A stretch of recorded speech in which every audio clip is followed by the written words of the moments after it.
అమ్మా నాన్నకు భక్తితో మొక్కి ఆనందంతో ఎలుకను ఎక్కి ఇంట బయట పూజలు పొందగా ఈశ్వర పుత్రుడు వచ్చిండు. ఉండ్రాళ్ళు సిద్ధం చేద్దాం, ఊరందరినీ ఆహ్వానిద్దాం, ఋషులు మునులు సంతసించగా ఎదలో గణపతి పూజలు చేద్దాం. ఏనుగు తలతో వచ్చిండు, ఐశ్వర్యం మనకిచ్చిండు, ఒంటి కాలితో నాట్యం చేస్తూ ఓహో గణేశ రారాయణగా ఔరాయంటూ చూడంగా అంబ పార్వతితో వచ్చిండు, అహంకారం అణిచేసిండు. కడుపారా పాయసమే త్రాగి ఖర్జూర పండ్లను మెచ్చిండు, గట్టి పరుగుంచి గుంజీలు తీస్తే ఘనంగా దీవెనలిచ్చిండు, జ్ఞానమందరికి ఇచ్చిండు.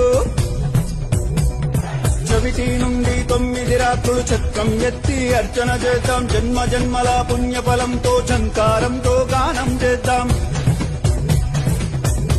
చక్కరిగాళ్లను మట్టు పెట్టి ఠంఠమ్మని గంటలు మోగిద్దాం, తప్పుల తప్పుడు ఆగకుండా ఠంఠమ్మని బాజా ప్రోగిద్దాం, రణమున గెలుపును సాధిద్దాం. తమ్ములు చెల్లెలు సంబరమ్మతో థకిట థకిటమని నాట్యం చేస్తే దండాల దండలు వేద్దాం, ధర్మానే కాపాడుకుందాం.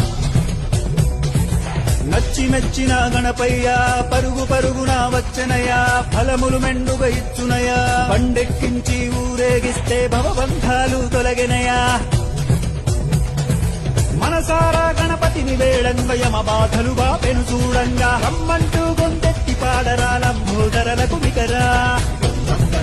వరుసగా భజనలు చేసి శరణంటూ గణపతి చేరి, సకల లోకాలాధిపతిని షణ్ముఖనాథుని సోదరుని హరుడి పుత్రుడు గణపతి బొప్పను క్షమించమంటూ మొక్కుదాం, రై రై మలిసాగనంపుదా.